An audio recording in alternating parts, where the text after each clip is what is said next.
অধিকার বুঝে নেব, উন্নয়ন বুঝে নেব।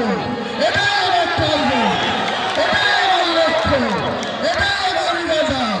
এতে আপনারা আমাকে মন চাইলে নেতা মানবেন, না মানলে যাকে খুশি নেতা মানবেন। মুসলমান সমাজ আপনাদের নিজের পায়ে দাঁড়াতে হবে। কারো চক্রান্তের শিকার হবেন না, কারো প্রয়োজনে পা দেবেন না, কারো কথা শুনে নিজের। আজকে কি হচ্ছে 2 বছর ধরে এই সরকারের আমলে? বোম মারছে কে? মুসলমান। মারছে কে? মুসলমান। মরছে কে? মুসলমান। কেস খাচ্ছে কে? মুসলমান। ডিম খাচ্ছে কে? মমতা বন্দ্যোপাধ্যায়ের পুলিশের দারোগা বাবুরা। এখান থেকে আপনাদেরকে সাবধান থাকতে হবে, এখান থেকে আপনাদেরকে সাবধান করে দিচ্ছি। আমি পরে বক্তৃতা করব। আজকের অনুষ্ঠান ঠিক 12টার সময় কোরআন খতম হবে। পবিত্র কোরআনে এখানে যাও।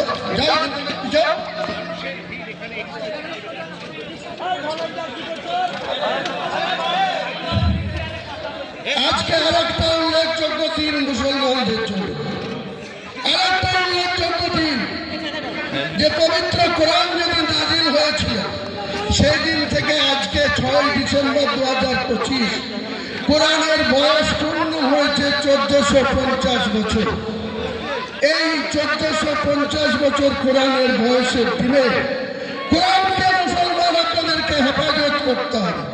কোরআন কোথাও আক্রান্ত হলে আমাদের জীবনের বিনিময়ে আমরা কোরআনকে রক্ষা করব, কোরআনকে হেফাজত করব। এটাই আমাদের প্রথম উদ্দেশ্য বলে দিলাম। দ্বিতীয় উদ্দেশ্য বলে দিলাম, আপনারা সবাই শান্ত হয়ে থাকবেন।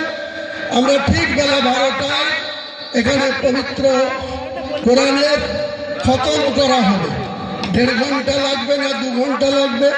অনেক হাফেজ সাহেব যারা কোরআন মুখস্থ তারা কোরআনের খতম শেষ হওয়ার সঙ্গে সঙ্গে এখান থেকে রিমোটে যে জায়গাতে আমার ভিত্তি স্থাপন হবে। আপনাদেরকে আরো একটা কথা বলে রাখি, বেলডাঙ্গার প্রশাসনের লাগাতার বিরোধিতার জন্য আমি 25 বিঘি জায়গা সাধারণ মানুষের কাছে এখনো ওপেন করিনি। শুধুমাত্র 3 কাটা জায়গার উপরে, আমার ট্রাস্টির জায়গার উপরে এত বিরোধিতা সত্ত্বেও আমরা আজকে ভিত্তি স্থাপন করছি। 25 বিঘা জায়গার মধ্যে ইসলামিক হসপিটাল হবে, বিশ্ববিদ্যালয় হবে, পার্ক হবে, হেলিপ্যাড হবে এবং একটা মুসাফিরখানা হবে। এটা পূর্ণাঙ্গ রূপ দিতে যত কোটি টাকা খরচ হোক, মুর্শিদাবাদ সহ মালদা, উত্তর দিনাজপুর, উত্তর 24 পরগনা, দক্ষিণ 24 পরগনা, হাওড়া, হুগলি, বীরভূম, 2 বর্ধমান, 2 মেদিনীপুর, প্রচুর মানুষ আর্থিক সহযোগিতা করবে। পাশাপাশি আপনাদেরকে খুশি খবর, নাম করতে তিনি নিষেধ করেছে। এই ইন্ডিয়ার একজন মুসলমান আগামী 1 মাসের মধ্যে 80 কোটি টাকা আমার এই সংস্থাকে দেবে।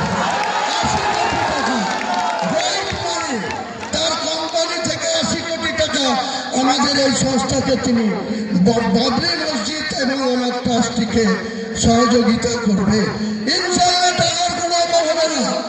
রাজ্য সরকারের কোনো দয়ার দরকার নেই।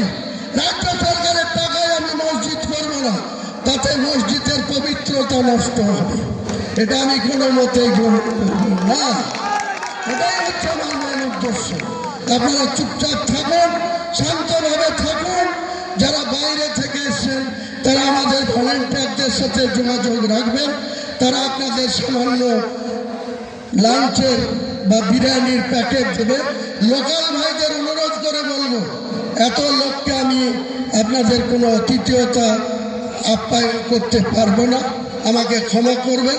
পরে একদিন খাওয়া দাওয়ার প্রতিযোগিতা হবে, দরকার হলে 10 লাখ লোক ডেকে খাওয়া দাওয়া করবো, সেদিনকে আপনারা খাবেন।